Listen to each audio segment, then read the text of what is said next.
Today in the crypto space, we see a bit of mix of green and red throughout the market. Bitcoin at about 43,000, down approximately 1.5%. Ethereum right around that $2,400 mark, still doing good after a bit of a pop to the upside. Carrying some of these altcoins to the upside is really healthy. However, we're getting a bit of a pullback throughout the market as well. Solana, AVAX, Injective, and many others are pulling back, giving us good buy opportunities. In today's video, I want to talk about the general market. I want to use Bitcoin as a leading indicator, but more importantly, I want to talk about one altcoin that is super bullish, and it has retraced for a good buy opportunity, and that project is called Kaspa. So you know what, let's talk about the news, let's analyze the charts, and let's strategize to capitalize.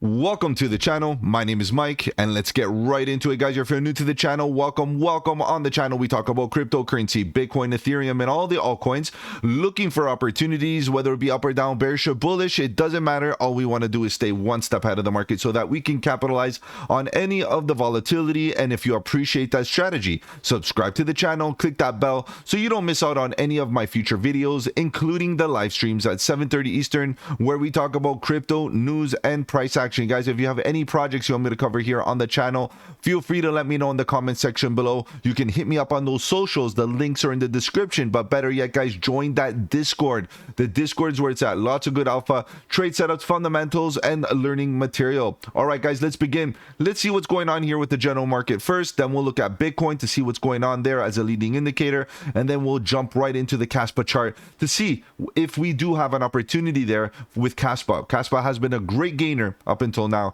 However, guys, pullbacks are meant to be bought. All right, so we're going to take a look at to see if it's a good probability that we get a bounce very soon. Bitcoin still going sideways, guys. As long as Bitcoin is going sideways, I am interested in altcoins. I'm putting all my focus on alts as long as Bitcoin is within range, and of course we'll take a look at that range very soon. Ethereum ran up significantly in the last little while, however currently kind of hesitating, and it's absolutely normal for it to get a short-term breather, let it relax a little bit, and make a bit of a consolidation, and then we could potentially see Ethereum run for another impulsive move to the upside. We have BNB right now still doing well based on a nice breakout that it had. A lot of the bullishness is coming right back into this ecosystem. It got a nice layer of FUD that brought down the price to a very undervalued scenario, and all of a sudden we're seeing BNB and the rest of the projects such as PancakeSwap doing very well, guys. So if you missed out on my video on the BNB video that I released a couple days back, feel free to go check it out, because I believe it was a great opportunity to buy the dip on BNB. It was ready to break out. Solana is getting that retracement, down 7%. Guys, Solana has been doing very well. It's still above that $100 level.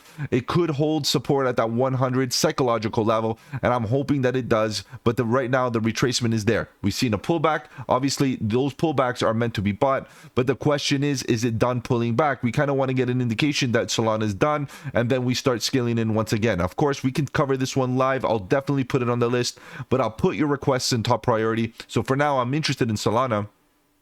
Cardano still within range, kind of. It did make that slightly higher high, but it's pulling back, and it needs a bit of support on the previous price action. So let's see what happens with Cardano. A nice little run to the upside, you know, basically moving away from the price action, which is totally good, you know, to kind of yeah, just basically get some space away from the consolidation zone. That would be good. AVAX pulling down again, 14% to the downside in the last 7 days. However, we've seen AVAX run pretty hard in the last little while, so getting a bit of a breather is okay, but the breather is getting a bit deep in my opinion. I would like to see AVAX reclaim some of its price action very soon. We have Polkadot coming straight back down, another 4% to the downside. Guys, Polkadot is another one that is a bit sleepy. I would like to see Polkadot tear it up, run to the upside, and as we can see, a lot of the price action right now is fairly sideways, fairly confused, fairly you know, within a direction. Of course, still upward sloping, such as Uniswap running still upwards, grinding little by little. Litecoin as well, Bitcoin Cash. We have ICP still within range, but at least it's up 13%, and you can see the list kind of moves on. We do have a lot of sideways actions throughout the market, which is still better than red. We have Filecoin looking strong still, even though it's up only up approximately 0.7% today. Overall, it's still looking good, grinding to the upside. Injective is one of the bigger dips in the last little while, down approximately 12% in the last 7 days, so something to consider. And as you can see, a lot of sideways, still within range, nothing really to be concerned about. Even BitTensor Tau got a nice run yesterday, but getting a bit of a retracement here. I like BitTensor, but I'm looking for a deeper retracement if I'm going to get in on that guy. So obviously we see a lot of price action here that we can take full advantage of. And again, PancakeSwap up 10% today, up 52% in the last little while, so very healthy there. KuCoin breaking down out of a sideways planking consolidation, which means that ultimately it needed to come down to pick up some more bullish bids. KuCoin did very well in the last little while because I guess a lot of market participation was entering and started looking for the KuCoin token, the exchange token, to benefit from some of its features as a holder. So this is a good thing, a good indication that we're seeing a lot of market participation in altcoins, especially the lower caps, because KuCoin does have a variety of collection of trading pairs that are basically low cap, micro caps, even hanging around in that zone. What else do we have here? A bit of sideways.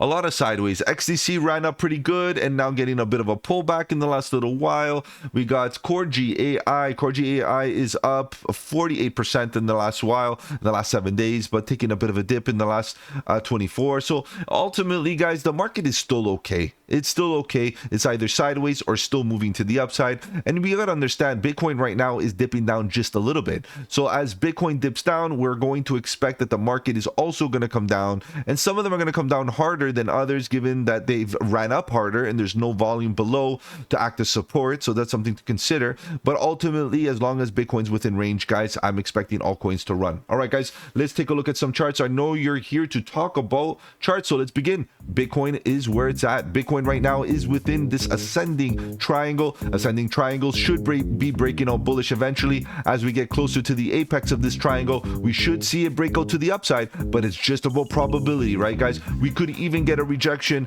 right as we exit this breakout zone and then get right back in to the range lows once again. Let's look at this in a little bit more detail. What I'm talking about is ultimately this could be a big distribution phase. This could be a distribution phase where we see Bitcoin bounce, fine, it bounces, it gets to higher levels, and then it gets a quick rejection at about 45,800. Guys, that's where I'm expecting a lot of resistance. Okay, a lot of resistance. Now, the measured move out of this ascending triangle is definitely a little higher at about $49,000, which it could be possible to reach, right? Even if a short squeeze does come around where a lot of people start entering shorts at this level and there's enough bullish momentum to get all those people wrecked, all of a sudden we see that squeeze happen and we see the price run up to about 49K. Guys, that would be bullish. That would be great. That would be awesome. But ultimately, I would be very hesitant here, guys. I would be very hesitant. I would be very aware of the fact that this would be a great distribution phase where big holders would be looking for taking profits little by little, slow and steadily, not to move the market, but to allow them to offload at optimal high prices, such as about 49, 48,500, 45,800. You don't get what I mean. So really what we want to do is understand that right around this area, Bitcoin is up over 180% from its bottom, and there's a lot of individuals that got in right here taking a bit of risk. Look at all this market participation, and then all of a sudden we're in some deep gains. What do you think they're going to be doing here? Taking risk at this level? Absolutely not. If anything, there would be people prepared to take a bit of profits and make that price come down eventually so that we can buy the dips. I'm looking at about 30 to about 33K zone right around here, and then ultimately if we don't hold support there, 25K is my optimal or most bearish price target, where I'm expecting for sure some sort of price action to hold up at this level. 25K Bitcoin means those altcoins are coming down for a fat fire sale, and we'll definitely take full advantage of that. Coming down to lower levels is an opportunity to buy the dip for sure. So overall, portfolios are green. They're super green, almost a bit frothy, especially some of these narratives such as gaming and so on. But ultimately, it's all about Bitcoin. I'm holding Bitcoin accountable here because if Bitcoin continues going sideways, I'm expecting that Ethereum will continue showing a bit of strength. We'll see that Bitcoin dominance continue to fall. We'll see all the money flow will slowly trickle down into larger caps, mid caps, low caps, micro caps, meme coins, NFTs. Who knows how low we go? And ultimately, all that capital will trickle downwards, and it will see the money flow round and round. And ultimately, that would be a very healthy thing to see in this market, given the fact that Bitcoin has been leading the way for the last little while, and it's time that it takes a bit of a break. Okay, so even coming down to about 25k, still bullish. Grand scheme of things, that is still a higher low. Okay, think about it. This was the low, and we come down to about 25k, it's still higher highs and higher lows. Over time, we start breaking previous highs and getting into price discovery once again here for the Bitcoin price. All right, guys, let's move on. Today's video is all about Kaspa. I want to do a quick update on Kaspa because, of course, Kaspa was one of the top gainers in this, this bull run that we've had, this little bull rally. And at the end of the day, we're getting a bit of a pullback. Now, the pullback is significant. Like, it's not like too scary, but it is there, right? What kind of percentage are we talking about? Let's see.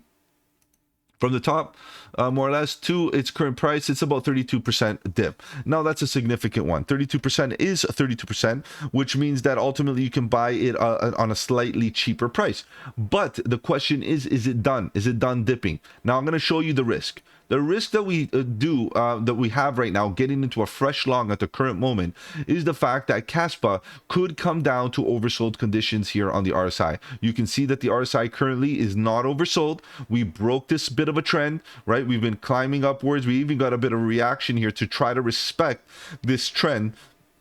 But ultimately, we're coming down to lower levels. Now, what if we get into a fresh long and we see this thing get down to oversold conditions? That would be a very unfortunate thing, right? Because that means the price will come down lower. And how low could it go? I'm expecting about maybe 8.4 cents, even as low as at about 6.7 cents. But really, I'm expecting a bit of a bounce. If we do get oversold, I'm expecting us to hit about 8.4 cents and then maybe get that support. But ultimately, we could get support right now. And the reason why I'm saying that is because of the 4-hour. The daily MACD is not giving me anything. EMAs are still facing down. We have pale pink histogram bars still. I would like to see an EMA cross and one little green bar at minimum, right? But the 4-hour is giving us a totally different story. Now, if you can kind of see here, it does look like a nice scenario where we're getting maybe a cup and a handle, an inverse cup and handle, which should break down bearish eventually, ultimately. Okay, or ultimately it could be a nice continuation to the upside, because we are getting support off the previous highs. We are getting support off of the bottom of the volume gap, and I just want to bring it to your attention that this volume gap is no longer a weak spot. Why? Because as it came down, it consolidated into this volume gap and is filling up the volume gap. Prior to this, when the price action was only up here, the volume gap was concave. It was nice and empty. And you can see that that's the issue, is if there's a volume gap right at horizontal support, if it breaks below the support, we have empty weak spot. Okay, so this is why right now, currently, I even feel like updating this, but really I want to leave it here because I do think that this bottom of the volume gap could play out, given the fact that we are getting a bit of divergence. Let me show you what I mean here. It's not a big divergence, it's a class B bullish divergence, and you can see that based on these bottoms, we're slightly double bottoming here, which is fine. And then we start looking at the RSI. Let's kind of crush this, let's kind of make this a little bit higher, and you can see what I mean.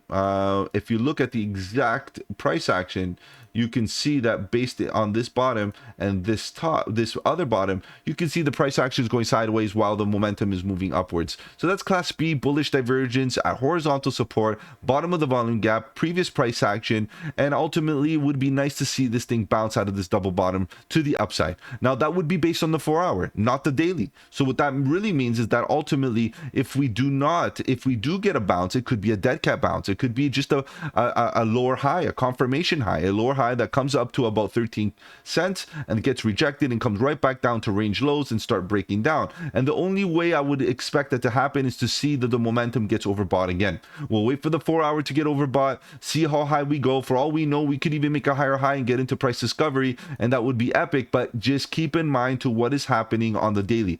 Before we go back into the daily so that we can cross-reference all of this, let's look at this MACD. The MACD right now is looking very, very confused. You got to admit, look at all this chop action.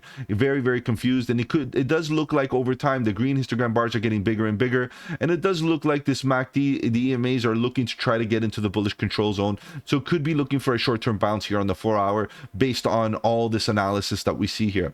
Now, again, just keep this in mind. Look at what's happening here, and let's jump right on the daily again. Just understand that the 4-hour is oversold and trying to get overbought, while the daily, okay, the daily is leaving overbought and trying to get oversold. And as I mentioned, what about if that happens and gets oversold? So a 4-hour bounce to the upside might bring the momentum up a little bit higher, back up to here, and then all of a sudden start coming back down and maybe getting the daily oversold where we can buy the dip even heavier. So if you want to trade the 4-hour, what you really have to do is get in at this current moment. Is not bad to start DCing, buy a little bit right here at this green arrow as best as you can, as close as you can to invalidation. You have options to put a stop loss right underneath, or just get into a small bag where you are happy to buy the dip again and DCA into a spot position down at about 8.4 cents, because ultimately what I'm expecting is perhaps a bit of a reaction here where we come up, maybe get a lower high or even a double top or a higher high, but ultimately some sort of reaction on based on the 4-hour